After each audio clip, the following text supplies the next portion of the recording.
Bismillahirrahmanirrahim. Assalamualaikum warahmatullahi wabarakatuh. Alhamdulillahi rabbil alamin wal aqibatu lil muttaqin wala udwana illa 'alal zalimin. Wassalatu wassalamu ala asyrafil mursalin wa ala alihi wa sahbihi ajma'in.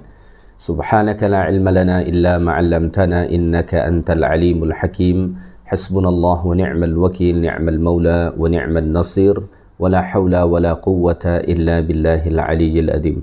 Alhamdulillah, sentiasa kita merafakkan kesyukuran kehadiran Allah Ta'ala kerana Allah masih mengurniakan nikmat-nikmatnya kepada kita semua. Tuan-tuan, puan-puan, muslimin dan muslimat jemaah surau Al-Mawaddah yang dikasihi lagi dirahmati Allah Ta'ala sekalian, insya-Allah pada subuh ni kita sambung semula kuliah tafsir Al-Quranul Karim, surah An-Nisa, surah yang keempat dalam Al-Quran. Pada minggu lepas, alhamdulillah, kita dah sampai sehinggalah ayat 59. So pada subuh ni insya-Allah kita sambung bermula ayat 60 sehinggalah nanti ayat-ayat seterusnya insya-Allah taala. Baik, Allah Subhanahu wa taala berfirman, A'udzu billahi minasy syaithanir rajim. ألم تر إلى الذين يزعمون أنهم آمنوا بما أنزل إليك وما أنزل من قبلك يريدون أن يتحاكموا إلى الطاغوت وقد أمروا أن يكفروا به ويريد الشيطان أن يضلهم ضلالا بعيدا. Allah Subhanahu wa taala berfirman yang bermaksud, tidakkah engkau melihat wahai Muhammad orang-orang yang mendakwa bahawa mereka beriman kepada Al-Quran yang diturunkan kepadamu dan kepada kitab-kitab yang diturunkan lebih dahulu daripada engkau. Mereka suka hendak berhakim kepada taghut, padahal mereka telah diperintahkan supaya kufur, ingkar kepada taghut itu. Dan syaitan pula sentiasa hendak menyesatkan mereka dengan kesesatan yang amat jauh. Tuan-tuan, puan-puan, muslimin dan muslimat yang dikasihi lagi dirahmati Allah Ta'ala sekalian, ayat yang kita bahaskan ni dan ayat-ayat selepas ni, Allah Ta'ala menjelaskan kepada kita tentang orang-orang munafik, bagaimana sikap mereka terhadap hukum hakam yang diturunkan oleh Allah Subhanahu wa taala. Walaupun pada asalnya ayat ni ditujukan kepada mereka orang-orang munafik, tetapi kita perlu untuk mengambil ibrah daripadanya supaya kita tidak termasuk seperti golongan orang-orang munafik yang Allah Ta'ala sebut pada ayat ni dan ayat-ayat selepas ni. Baik, Allah Ta'ala mengatakan, Alam tara, tidakkah engkau melihat mereka wahai Muhammad? Ayat ni diawali Allah Ta'ala dengan istifham. Alam tara, tidakkah engkau melihat? Dekat sini kata para ulama, istifham litta'ajjub. Zahirnya Allah Ta'ala seolah bertanya kepada Nabi, tidakkah engkau melihat wahai Muhammad? Tetapi ini bertujuan untuk menunjukkan rasa hairan. Ya? Tidakkah engkau hairan melihat mereka wahai Muhammad? Itu maksudnya. Kenapa perlu hairan melihat satu golongan manusia ni? Apa yang menghairankan daripada mereka? Allah Ta'ala jelaskan, yaz'umuna annahum bima unzila ilaika wa ma unzila min qabl. Mereka mendakwa bahawa mereka beriman kepada Al-Quran yang diturunkan kepada Nabi Muhammad sallallahu alaihi wasallam, dan mereka mendakwa bahawa mereka juga beriman kepada kitab-kitab yang diturunkan sebelumnya seperti Injil, Taurat, Zabur. Tetapi yuriduna ayyatahakamu ila taghut, tetapi mereka hendak berhukum, hendak memutuskan perkara dalam kalangan mereka dengan hukum taghut. dengan hukum selain hukum hakam yang ditetapkan oleh Allah Subhanahu wa taala. Jadi ini yang menghairankan. Ada orang mengaku beriman kepada Al-Quran, bahkan kepada kitab-kitab sebelum Quran, tetapi ketika mana mereka hendak menetapkan suatu hukum hakam dalam kalangan mereka, mereka menetapkan hukum hakam berdasarkan hukum hakam selain hukum hakam yang ada dalam Al-Quran yang ditetapkan oleh Allah Subhanahu wa taala. Inilah yang menghairankan tu. Jadi sangat menghairankan kalau ada orang dia mengaku beriman kepada Quran, bahkan kepada kitab-kitab sebelum Quran, tetapi apabila dia hendak memutuskan suatu perkara, dia memutuskan perkara itu berdasarkan hukum taghut, hukum selain hukum hakam yang telah ditetapkan oleh Allah Subhanahu wa taala. Maka inilah yang menghairankan daripada orang-orang munafik ni. Jadi orang munafik secara zahirnya mereka mendakwa bahawa mereka beriman kepada Quran dan kitab-kitab sebelum Quran, tetapi dalam realiti kehidupan mereka, mereka tidak mengamalkan Quran. Mereka tidak berhukum dengan hukum hakam Allah yang ada di dalam Al-Quran. Malah yang mereka jadikan sebagai hukum mereka adalah hukum taghut. Taghut ini secara mudahnya Tuhan selain Allah Subhanahu wa taala. Ya. Maka daripada ayat ni kita belajar poin pertama, al-imanu qaulun wa amalun wattiba'un wa qiyadun. Iman itu komponen daripada ucapan, perbuatan, mengikut ajaran Nabi dan ketundukan. Kalau tidak sempurna empat perkara ini, maka seseorang belum lagi dikatakan beriman. Kalau dia sekadar mengatakan sahaja, kami beriman kepada Quran, tetapi amalnya tidak menunjukkan bahawa dia beriman kepada Quran,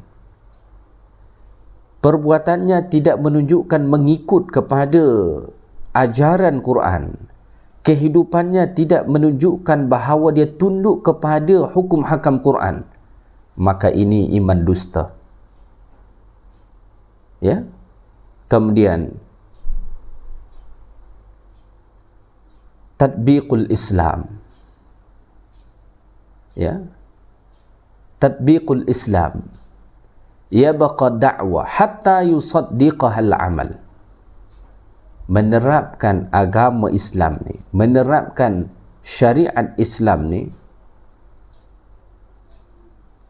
itu hanya dakwaan sahaja sehinggakan dia membenarkannya dengan amal. Jadi kalau ada orang dia mengatakan bahawa dia Islam, dia beragama Islam, ya, itu hanya sekadar dakwaan belaka sahaja sehinggakan dia membenarkan dakwaan itu dengan mengamalkan Islam, ya. So oleh kerana itu al-ihtikamu ila ghairi syar'illah, berhukum atau memutuskan suatu perkara tidak mengikut hukum hakam syariat Allah Subhanahu wa taala,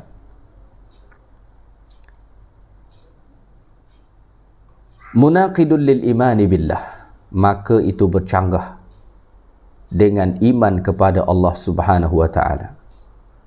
Wala yakunul imanu tam, dan tidak ada keimanan yang sempurna illa bihtikami ila syara', melainkan dia berhukum dengan hukum hakam syara' Allah taala, ma'aridal qalbi wat taslimil zahiri wal batin bima yahkumu bihi syara', yang disertai dengan hati yang redha, berserah diri zahir dan batinnya kepada hukum hakam yang ditetapkan oleh syara' Allah Subhanahu wa taala.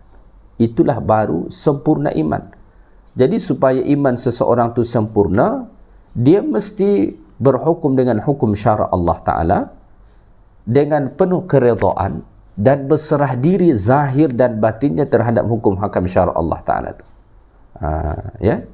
So ayat ini perlu untuk kita jadikan sebagai renungan. Walaupun pada asasnya ayat ni Allah berbicara tentang orang munafik, namun apabila kita melihat realiti umat Islam, maka perangai yang sama kadang-kadang kita temui. Ya, perangai macam mana? Kam minal muslimina yad'unal iman. Begitu ramai kita berjumpa dengan orang Islam, mereka mendakwa bahawa mereka beriman, tetapi summa yataraddaduna fi tatbiqil awamir, tetapi mereka ragu-ragu dalam menerapkan perintah-perintah Allah Subhanahu wa taala. Malah ada daripada kalangan umat Islam wa yujadiluna fiha bil batil, mereka ada yang cuba menentang hukum hakam Allah Subhanahu wa taala bihujjatin annahu la tatanasab wal asr wal hal, ya, dengan hujjah bahawa hukum hakam itu sudah tidak bersesuaian dengan keadaan semasa. Ada kita temui umat Islam macam tu, dia menentang tu, dia kata ni tak relevan lagi sekarang ni. Hukum tu relevan zaman dulu, zaman Nabi relevan, tapi sekarang ni hukum tu dah tak relevan dah, kata dia. So dia tentang. Ya, kita jumpa orang-orang Islam macam tu. Dan kita jumpa juga orang Islam yang mengaku bahawa dia beriman, tetapi bila mana kita menawarkan hukum hakam Allah dalam kehidupan dia, dia tak mahu. Ya, dia menolak.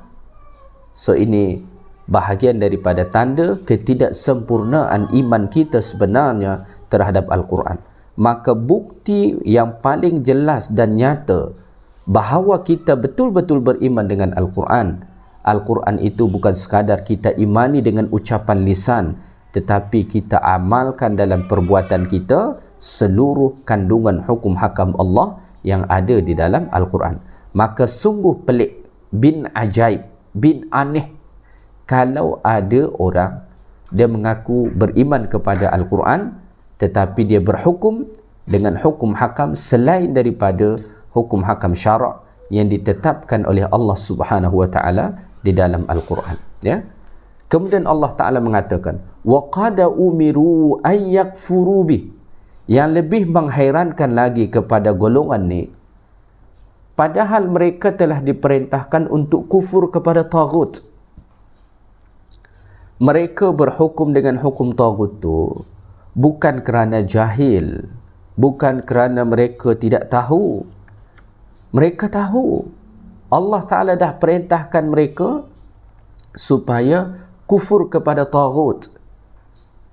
Kerana yang berhukum dengan taghut tu adalah orang-orang kafir, bukan orang-orang beriman.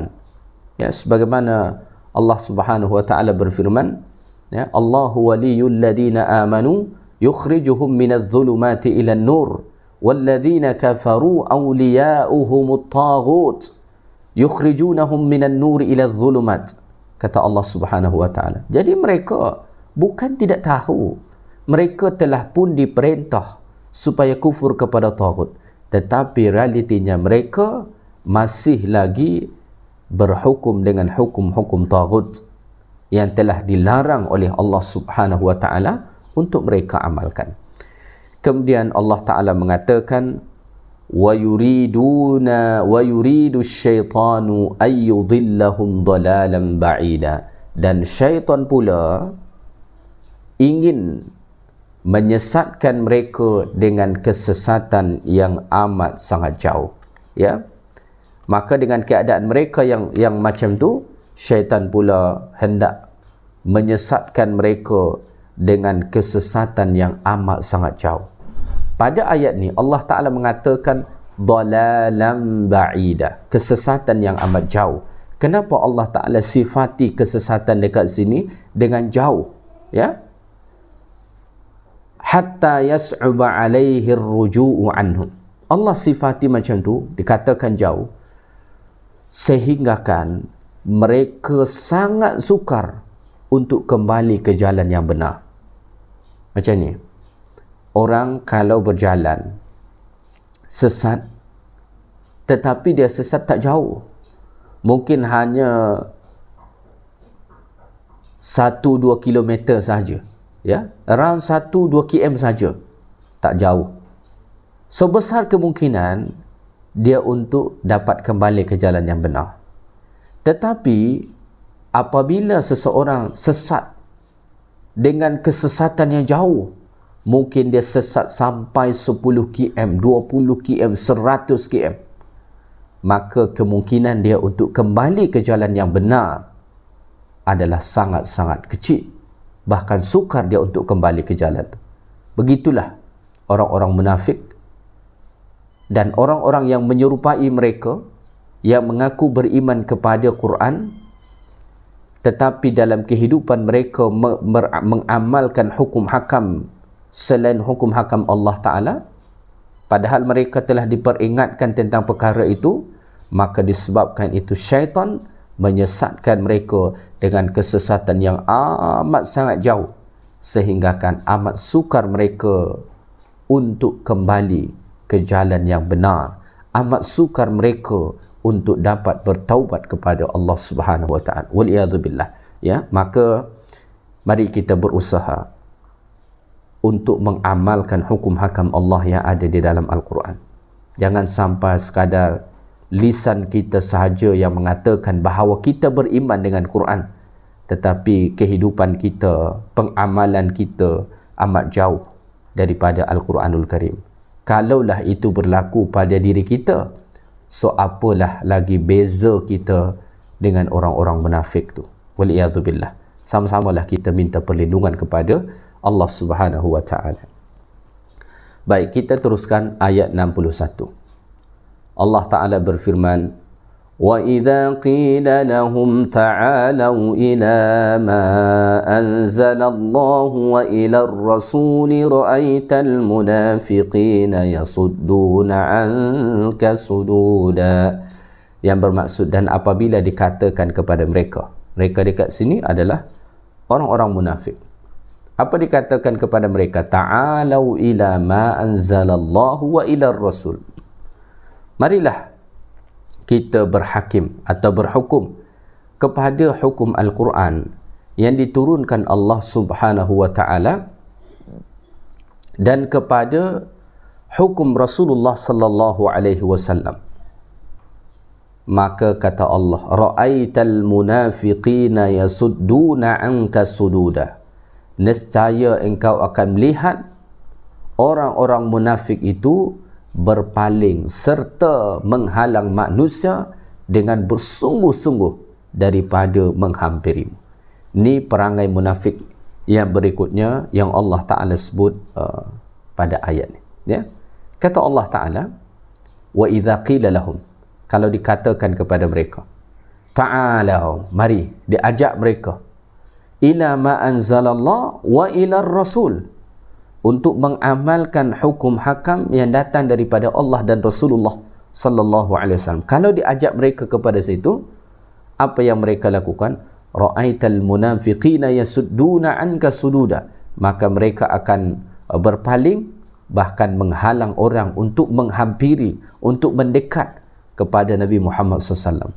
Maka dari ayat ni kita belajar, idza aradta kashfal munafiq, kalau engkau ingin mengetahui kemunafikan tu, kalau engkau ingin tahu siapakah orang munafik tu, maka ajaklah untuk berhukum kepada hukum hakam yang ada di dalam Al-Quran dan sunnah Nabi sallallahu alaihi wasallam, dan perhatikanlah bagaimana sikap dia terhadap ajakan tu.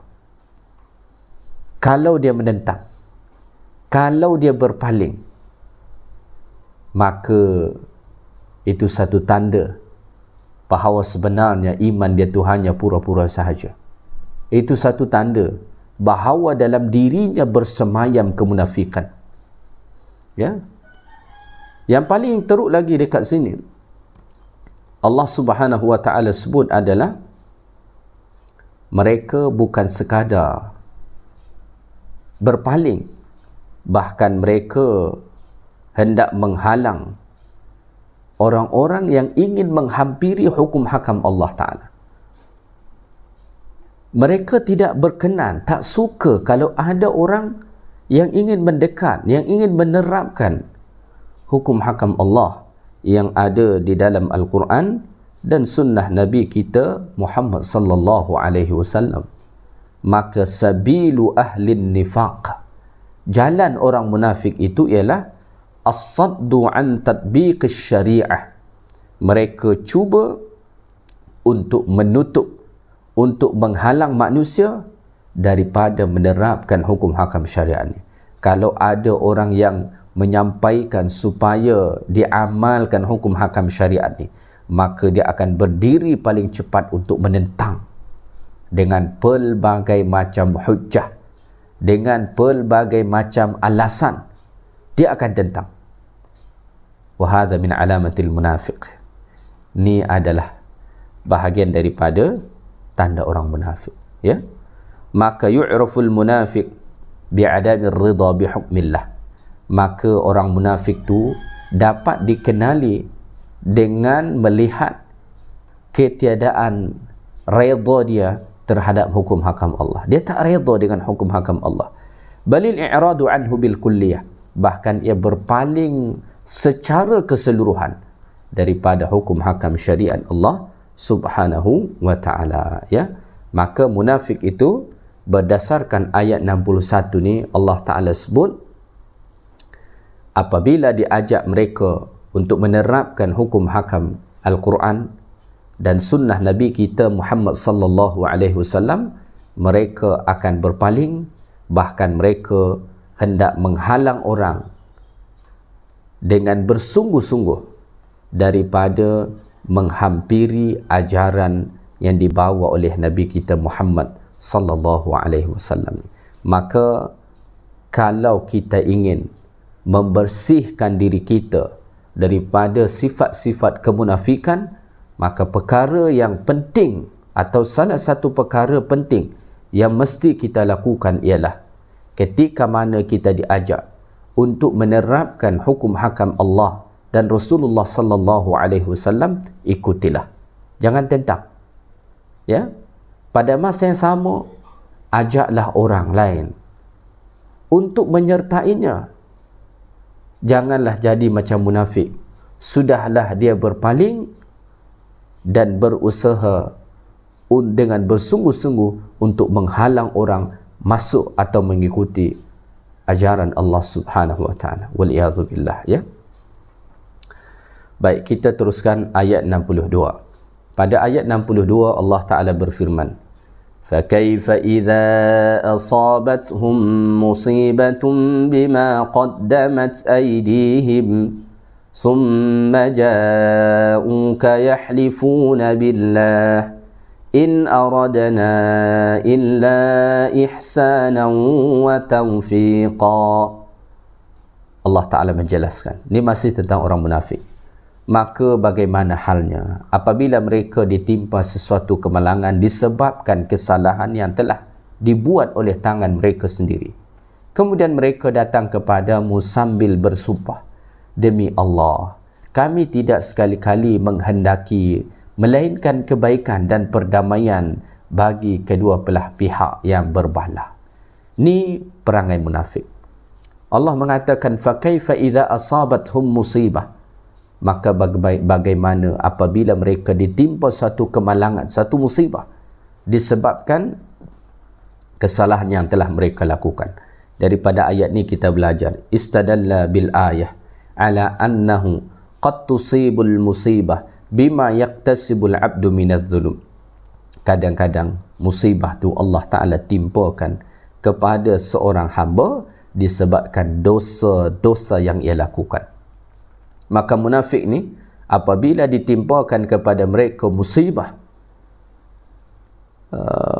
disebabkan oleh kesalahan yang mereka lakukan, kalau mereka mendapat kemalangan disebabkan kesalahan yang mereka lakukan, maka yahlifuna billah, mereka berani bersumpah dengan nama Allah Subhanahu wa ta'ala, tetapi halafan kadhiban, sumpah yang palsu. Apa kata mereka? In aradana illa ihsanan wa taufiqa. sebenarnya apa yang kami lakukan tu, kami hanya bermaksud kebaikan dan untuk perdamaian di antara orang yang berbala. Maksud kami baik, kami tak ada maksud buruk. Padahal mereka berdusta. Jadi mereka berani bersumpah dengan nama Allah Subhanahu Wa Taala sekadar nak menyelamatkan diri.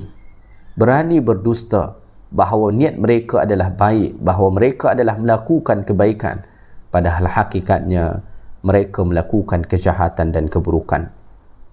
Maka betullah Allah Ta'ala sebut dalam ayat yang lain, munafik ni mereka sentiasa ingin yukhadi'un Allah, sentiasa ingin nak menipu Allah. Mereka ingat mereka boleh tipu Allah Ta'ala.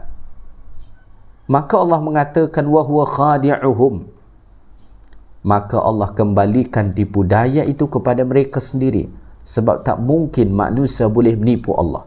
Allah Ta'ala maha tahu zahir dan batin kita. Tak ada sesuatu yang tersembunyi daripada Allah Subhanahu Wa Ta'ala. Maka bagaimana pula manusia dapat menipu Allah?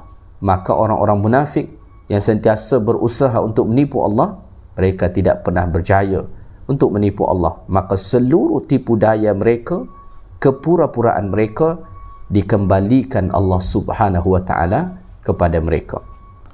Baik, kita teruskan ayat 63.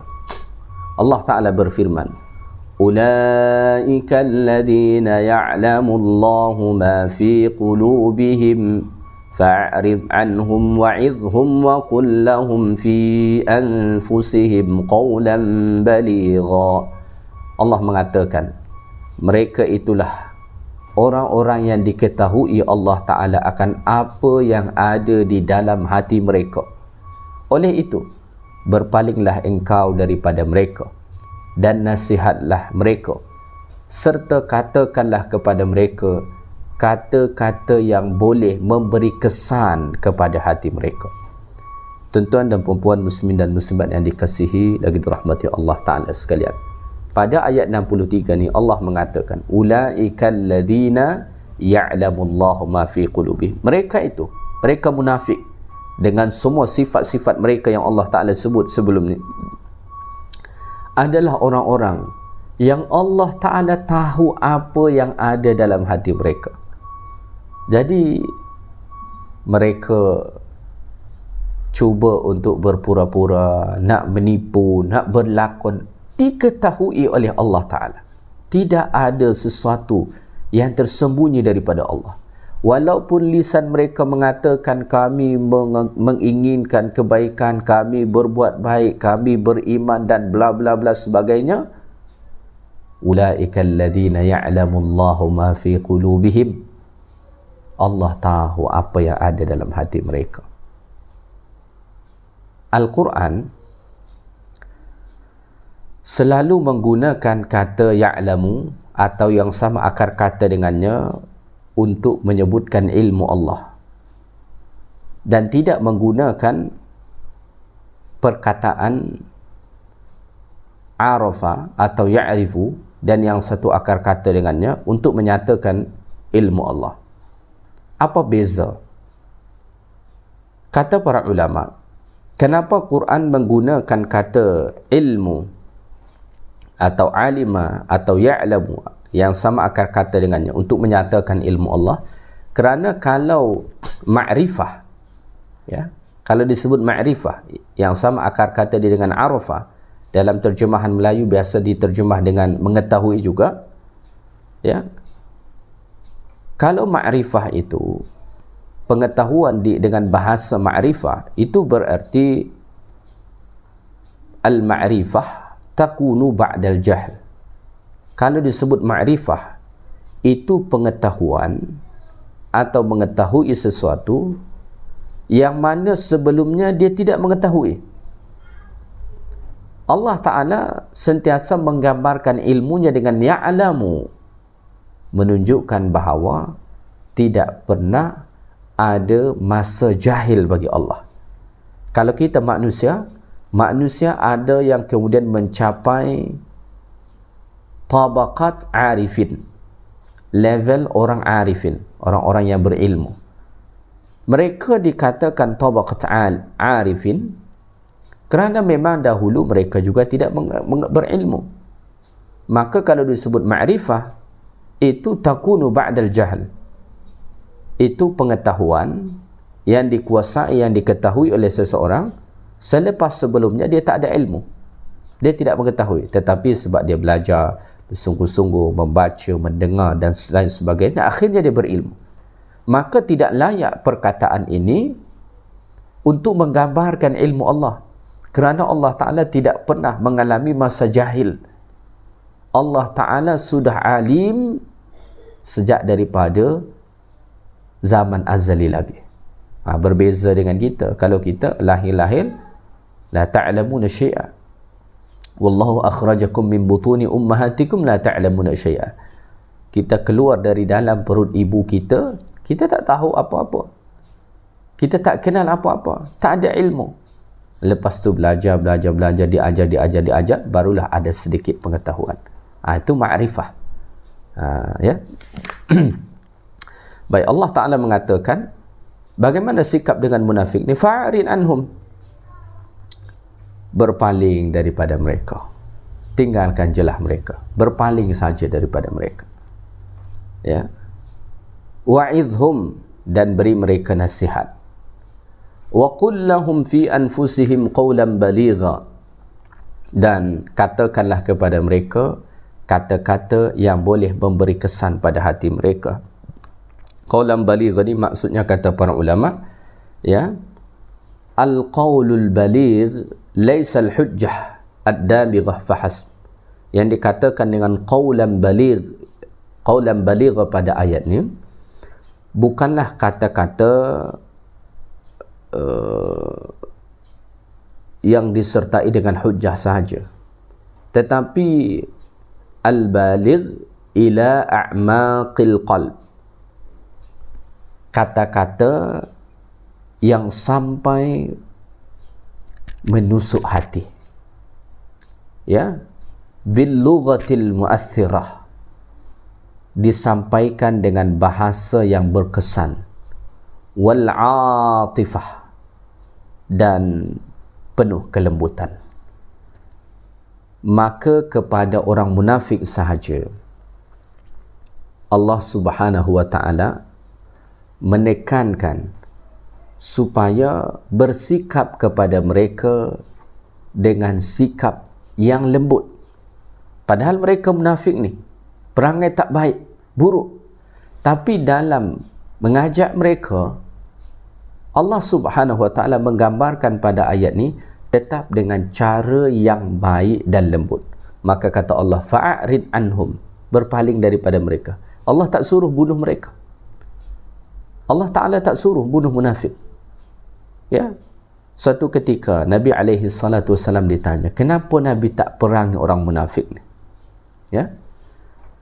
Nabi SAW menjawab, Nabi bimbang, nanti orang-orang di luar sana yang jauh memandang Islam mengatakan bahawa Muhammad telah membunuh sahabat-sahabatnya. Kenapa? Kerana munafik ni hadir di tempat Nabi, hadir di majlis Nabi, ada bersama sahabat-sahabat yang lain, sehingga kan zahirnya mereka nampak tak ada beza dengan orang Islam. Maka kalau Nabi perangi mereka, kalau mereka dibunuh, maka orang di luar sana yang memang dalam hatinya ada kebencian kepada Islam, mereka akan mengatakan, hey, Islam ni dia bantai sesama Islam sendiri. Maka perlu ada pendekatan spesial terhadap munafik ni. Allah mengatakan, fa'arid anhum, berpalinglah daripada mereka. Tapi jangan tinggalkan begitu sahaja. Wa'idhum, beri mereka nasihat, ingatkan mereka, nasihat mereka, ya, dan nasihat itu sampaikan dengan qawlan baligha, kata-kata yang bernas tetapi juga lembut, sehingga akan dapat menjangkau hati mereka yang terdalam. Mudah-mudahan dengan itu mereka bertaubat. Maka dakwah kepada munafik sahaja itu dianjurkan supaya penuh kelembutan. Kalau kepada munafik sahaja digalakkan supaya berdakwah dengan kelembutan, apatah lagi kepada bukan munafik. Ya, mungkin kita dah selalu mendengar bagaimana Allah Ta'ala perintahkan Musa dan Harun alaihi wassalatu wassalam untuk berdakwah kepada Fir'aun, seorang yang sangat zalim. Tak perlu kita ceritakan lagi macam mana kezaliman Fir'aun. Tetapi Allah mengatakan kepada Musa dan Harun, وَقُولَا لَهُ قَوْلًا لَيِّنًا لَعَلَّهُ يَتَذَكَّرَ أَوْ يَخْشَى. Sampaikanlah nanti kepada dia dakwah tu dengan bahasa yang lembut, dengan kata-kata yang lembut.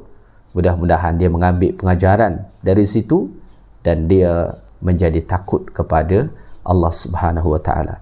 Maka dakwah, mengajak orang ke jalan Allah, siapapun yang kita ajak, sejahat mana pun dia, maka kita perlu menyampaikan dakwah tu dengan bahasa yang lembut sehingga akan dapat menyentuh hatinya. Mudah-mudahan dengan itu dia menerima ayat-ayat Allah Subhanahu wa taala, dia menerima hukum hakam Allah Subhanahu wa taala. Tuan-tuan dan puan-puan muslimin dan muslimat yang dikasihi lagi dirahmati Allah taala sekalian, saya ingat sekadar tu sahaja kuliah kita pada subuh ni. Mudah-mudahan ayat-ayat Allah Ta'ala yang kita bahaskan sebentar tadi dapatlah kita fahami dengan baik, dan yang paling penting dapat kita amalkan dalam kehidupan kita, insya-Allah. Yang baik daripada Allah, segala yang kurang daripada saya. Subhanakallahumma bihamdik, asyhadu an la ilaha illa anta, astaghfiruka wa atubu ilaik. Wa sallallahu wasallama ala nabiyyina Muhammad walhamdulillahi rabbil alamin. Assalamualaikum warahmatullahi wabarakatuh.